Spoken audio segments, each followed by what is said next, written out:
नमस्कार, देश प्रदेश में आपका स्वागत है। मैं हूं गुजरात के बोटाद से सौरभ शुक्ला और मेरे साथ मुंबई से मेरी सहयोगी पूजा भारद्वाज जुड़ रही हैं। हम बोटाद में इसलिए हैं क्योंकि गुजरात में हम सबको पता है कि शराबबंदी है, लेकिन शराबबंदी के बावजूद यहां पर जहरीली शराब पीने से 49 से ज़्यादा लोगों की मौत हो गई है और 100 से ज़्यादा लोग अब भी अस्पताल में भर्ती हैं, जिनकी हालत गंभीर बताई जा रही है। ये तमाम खबरें हम आपको बताएंगे, पर पहले बात करते हैं पश्चिम बंगाल की।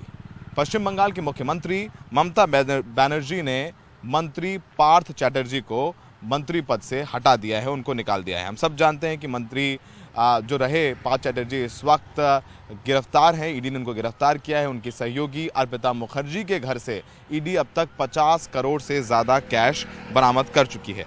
सूत्रों के मुताबिक अर्पिता ने ईडी की पूछताछ में बताया है कि ये सारा पैसा पार्थ चैटर्जी का है। कोलकाता में अर्पिता मुखर्जी के दूसरे घर में जब ईडी ने छापा मारा तो 29 करोड़ रुपए कैश मिला और 5 किलो सोना बरामद हुआ। साथ ही संपत्तियों के दस्तावेज भी मिले। यानी अब तक कुल 50 करोड़ रुपए से ज्यादा का कैश अर्पिता के घर से बरामद हो चुका है। সুতরাং একটা ইনভেস্টিগেশন অলরেডি শুরু হয়েছে এবং তদন্তকারী সংস্থা তদন্ত করছে। আমরা চাই এই যে বিপুল পরিমাণের টাকা উদ্ধার হয়েছে ইতিমধ্যেই দুটো জায়গা থেকে রেড করে, প্রথমত এই টাকার উৎস কি আমরা সকলে জানতে চাই, যে কি করে এত কালো টাকা উদ্ধার হচ্ছে। প্রধানমন্ত্রী বলেছিল 2016 সালে 8ই নভেম্বর নোটবন্দি ঘোষণা করে গোয়ার সভা থেকে তিনি বলেছিলেন 3 দিন পরে যে 50 দিন পরে যদি দেশে কালো টাকা পাওয়া যায় আপনি যা শাস্তি দেবেন আমি মাথা পেতে দেবো।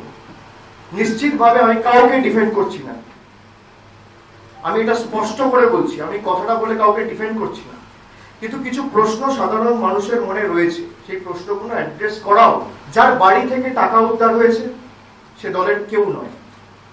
এবার আপনারা বলতে পারেন যে পার্থ চট্টোপাধ্যায়ের ঘনিষ্ঠ, আপনারা বলতে পারেন মমতা বন্দ্যোপাধ্যায়ের সাথে এক মঞ্চে নাকতলায় দেখা গেছে। মমতা বন্দ্যোপাধ্যায় রাজ্যের মুখ্যমন্ত্রী, পুজোর সময় 200 প্যান্ডেল উদ্বোধন করে।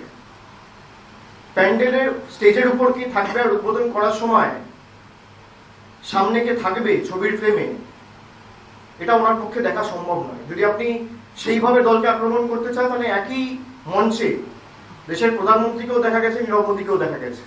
अभिनेत्री अर्पिता मुखर्जी के पूछताछ के बाद ईडी ने बड़ी रकम बरामद किए हैं उनके एक अपार्टमेंट से जो यहाँ है, इस बिल्डिंग कॉम्प्लेक्स में है। और ईडी का कहना है कि करीब करीब 29 करोड़ के आसपास कैश बरामद हुई है और उसके साथ साथ गोल्ड और बाकी प्रॉपर्टी का दस्तावेज भी बरामद हुए हैं।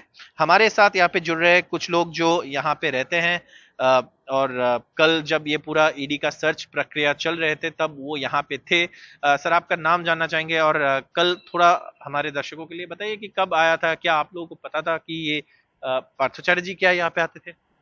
अंकित चंद्रिया नहीं, यहाँ पे पार्थो चटर्जी को हम लोग ने कभी नहीं देखा आते हुए। ये अभिनेत्री जो है अर्पिता मुखर्जी, ये आते थे? ये पहले रहती थी बट अभी कुछ महीनों से उनको नहीं देख रहा हूँ। कल क्या हुआ? ईडी के लोग जब यहाँ पे पहुंचे, आप शायद वहां पे थे, क्या हुआ थोड़ा बताइए। कल जब ईडी के ऑफिसर्स ने आए तो मुझे फ़ोन लगाया जो आपके प्रेजेंस में ब्लॉक को तोड़ूंगा तो आप आओ। मेरा आने में 2 घंटा लगा तो उन्होंने ब्लॉक 2 का तलाशी कर लिए, कुछ मिला नहीं। ब्लॉक 5 में जब हम गए 2 घंटा इंतज़ार किए थे उन लोग ने। हम पहुंचने के बाद हमारे उपस्थिति में उन्होंने लॉक को तोड़ा तो उनके जो रुपया बरामद हुए 27 करोड़ 90 लाख रुपए बरामद हुए। ये जो बिल्डिंग है यहाँ पे कॉम्प्लेक्स है, इसमें अर्पिता मुखर्जी का 2 फ्लैट है। मेंटेनेंस बिल वगैरह उनकी तरफ से आते थे, लेकिन ईडी का कहना है कि ये सारे जो प्रॉपर्टीज जो बनाया गया है ये प्रोसीड्स ऑफ क्राइम है, ऐसे ईडी का दावा है। कोर्ट के सामने भी ईडी ने यही कहा है, लेकिन जाहिर सी बात है कि अर्पिता मुखर्जी के जो वकील है वो जरूर इस बात को मना करेंगे कोर्ट में।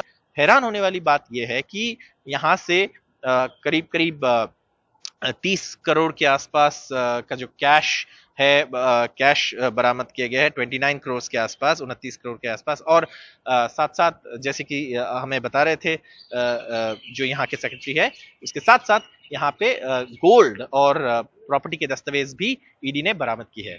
कैमरा पर्सन जीडी शंकर के साथ कोलकाता से सौरभ गुप्ता, एनडीटीवी इंडिया। बढ़ते आगे, कांग्रेस नेता अधीर रंजन चौधरी ने एक चैनल के इंटरव्यू में राष्ट्रपति को राष्ट्रपत्नी कहकर संबोधित किया, जिसके बाद इसे मुद्दा बनाते हुए बीजेपी ने इसे राष्ट्रपति का अपमान बताया और संसद में उन्होंने हंगामा किया। सदन के बाहर भी जो बीजेपी नेता हैं, कार्यकर्ता हैं, वो जो सांसद हैं, बीजेपी के सांसद, वो तख्तियां लेकर प्रदर्शन करते रहे। इन तस्वीरों में आप देख सकते हैं कि बीजेपी सांसदों का किस तरह से यहाँ पे प्रदर्शन दिखा। सदन के बाहर भी, संसद में भी हंगामा किया। बीजेपी सांसदों का आरोप है कि अधीर रंजन चौधरी ने राष्ट्रपति का अपमान किया है और सोनिया गांधी इस पर माफ़ी मांगे। इधर अधीर रंजन चौधरी का कहना है कि उन्होंने पहले राष्ट्रपति कहा था और बाद में राष्ट्रपति कहा। उन्होंने चूक की बात मानी, लेकिन माफ़ी मांगने से उन्होंने इनकार कर दिया।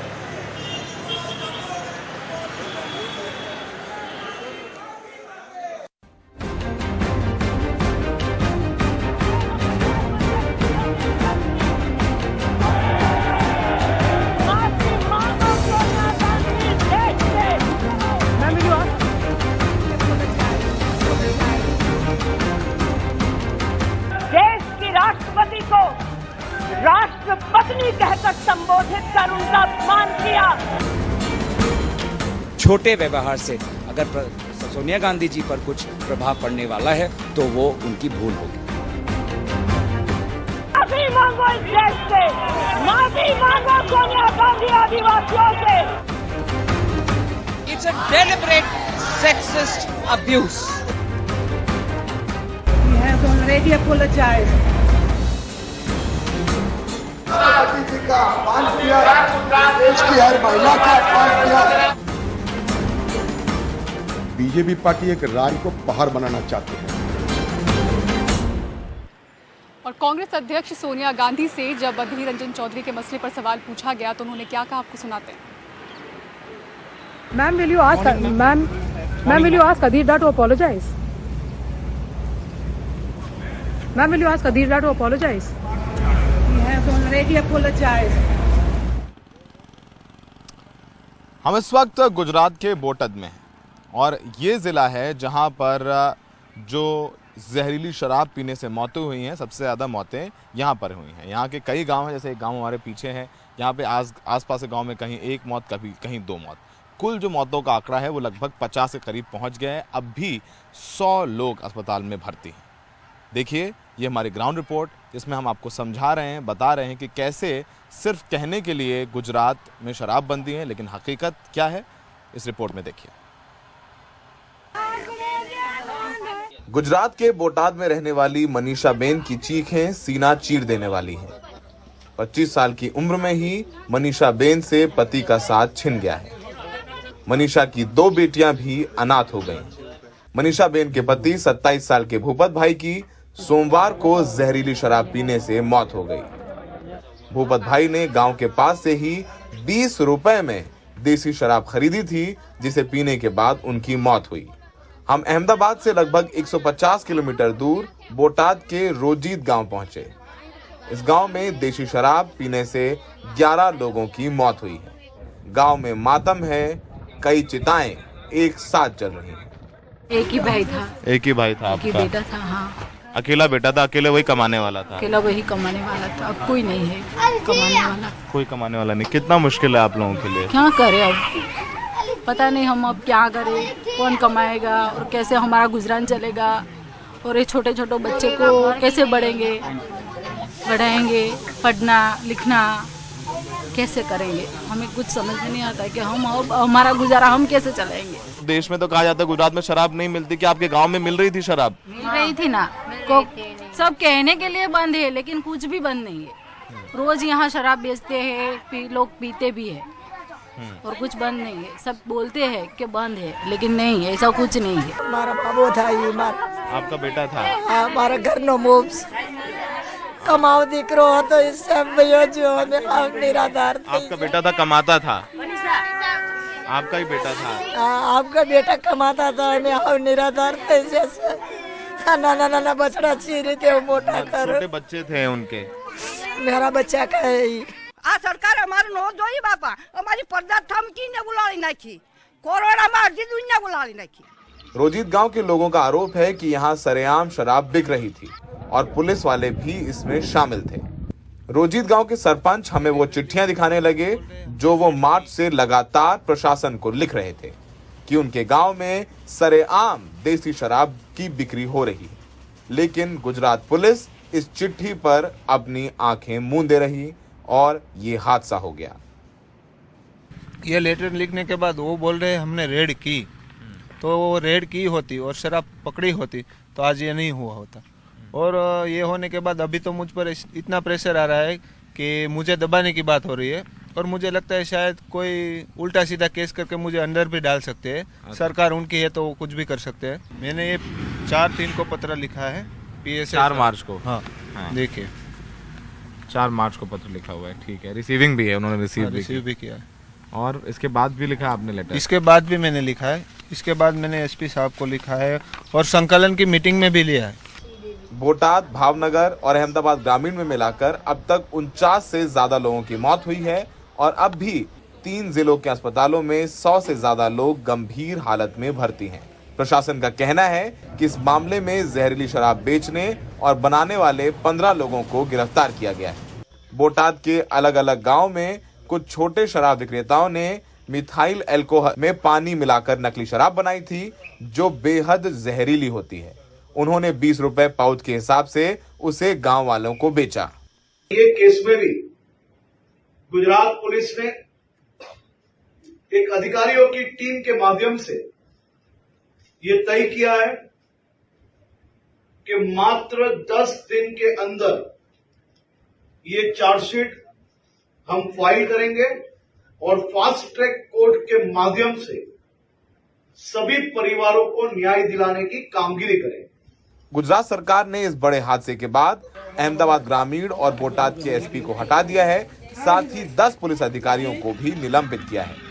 ये जो आप पाउच देख रहे हैं पॉलीथीन के, इन्हीं में ही भरकर देशी शराब यहाँ बेची जाती है और इनमें देखेंगे कि ना कोई ठप्पा लगा हुआ है और ना कोई निशान है ताकि पकड़े ना जाएं। और सोचिए वो अंधा ही होगा जो ये ना जान पाए कि गुजरात पुलिस को पता ही नहीं था कि पूरे गुजरात के गांव में देसी शराब का ये काला कारोबार चलता है। और खुले में देखिए कैसे ये पैकेट पड़े हुए हैं और इसकी जानकारी भी हमें किसी पुलिस वाले नहीं दी कि यही पैकेट हैं जिनमें भरकर देसी शराब बेची जाती है। गुजरात में सहयोगी महेंद्र प्रताप और संजय कौशिक के साथ सौरभ शुक्ला, NDTV इंडिया। किराएदार इन मकान मालिक आउट, दिखाएंगे आपको एक मकान पर कब्जे की कहानी। ब्रेक के बाद आप बने रहिए देश प्रदेश के साथ।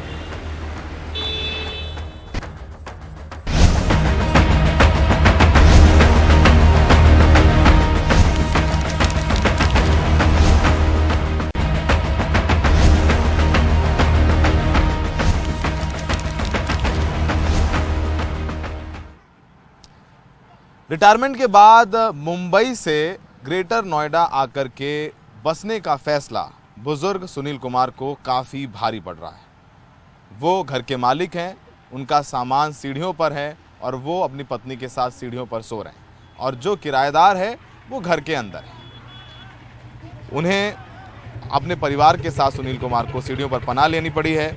वजह है कि किराएदार उनके मकान पर कब्जा किए हुए हैं। स्काई गार्डन सोसाइटी में मकान नंबर 1505 पर किराएदार महिला सुनील कुमार पर तरह तरह के आरोप लगाकर मकान खाली करने से साफ इनकार कर रही है। इस मामले में बुजुर्ग मकान मालिक के समर्थन में सोसाइटी के लोग कैंडल मार्च निकाल रहे हैं। किराएदार महिला का रेंट एग्रीमेंट खत्म हो चुका है लेकिन वो मकान खाली करने को तैयार नहीं है। खोसला का घोंसला फिल्म तो आप लोगों ने देखी होगी। वो मनोरंजन के लिए देखी थी, सब लोगों ने खूब हंसी मजाक किया, लेकिन जिन पर सही में बीत रही है वो कहानी फिल्मी नहीं होती, वो हकीकत होती है और बहुत ही दुखदाई होती है। और ऐसी एक कहानी ग्रेटर नोएडा में एक मकान मालिक हैं, उनकी है। ये उनका अपना घर है पीछे जो कि आप देख रहे हैं। ग्रेटर नोएडा की एक सोसाइटी है श्री राधा स्काई गार्डन, उसमें उनका एक मकान है। इस मकान में एक किराएदार है और जो मकान मालिक हैं वो अपने ही मकान के बाहर अपना सामान यूं रखे हुए अपने ही मकान के बाहर सीढ़ी पर रहने पर मजबूर हैं। क्या हुआ, अगर आप विस्तार से बताएं। एक्चुअली हमने ये मकान प्रीति जी को 2021 में लीज पे दिया था 11 मंथ्स की। जो आपकी टेनेंट है जो इसमें रह रही, हाँ, जुलाई मंथ में दिया था फॉर 11 मंथ। जो लीज उनकी वो पूरी हो गई 2022 जून में, मगर उन्होंने इसकी कोई उस पर कोई ध्यान नहीं दिया। बस वो टालती रही कि हम कर रहे हैं हम। और फिर उनको हमने रिमाइंडर नोटिस दिया फिर मई में 1 महीने के बाद कि अभी ऑलरेडी 1 महीना हो गया है, आपने कुछ अपडेट्स नहीं दिए घर ढूंढने के कि आपने घर लिया कि नहीं। तो उल्टे हमसे कहने लगे कि आप आ जाइए, आपको हम रेंट पे घर दिला देते हैं। हमने कहा हमारा घर होता है। आप मकान मालिक हैं और आपको आप ही का किराएदार ये कह रहा है कि आ जाओ, मैं किराए पे घर दिला देती हूँ। वो बहुत ही क्रिमिनल माइंड है, वो कुछ भी कर सकती है। मे भी उन्होंने इस करके कुछ पेपर्स भी बना रखे हो तो कोई बड़ी बात नहीं है, वो कुछ भी कर सकती है। She is very criminal mind lady. इस प्रदेश में जहाँ पर ये दावा किया जाता है कि कानून व्यवस्था बड़ी दुरुस्त है, सब कुछ एकदम ठीक कर दिया गया है, कहीं ऐसा ना हो कि इसी का उदाहरण बना करके लोग बोलें कि इसी को जंगल राज कहते हैं, कि एक ऐसी स्थिति हो जाए कि किराएदार इन और मकान मालिक पूरा दस्तावेज होने के बावजूद सामान समेत out. Video journalist Sachin Gupta के साथ संकेत उपाध्याय, एनडीटीवी इंडिया। और चेन्नई के जवाहरलाल नेहरू स्टेडियम में आज से चेस ओलंपियाड की शुरुआत हो रही है। 10 अगस्त तक ये चलेगा। दरअसल होना इसे रूस में था, लेकिन रूस यूक्रेन युद्ध की वजह से इसे चेन्नई में शिफ्ट किया गया, जिसमें 200 देशों के 2000 खिलाड़ी हिस्सा ले रहे हैं। देश प्रदेश में आपको छोड़े जाते हैं इन तस्वीरों के साथ। नमस्कार।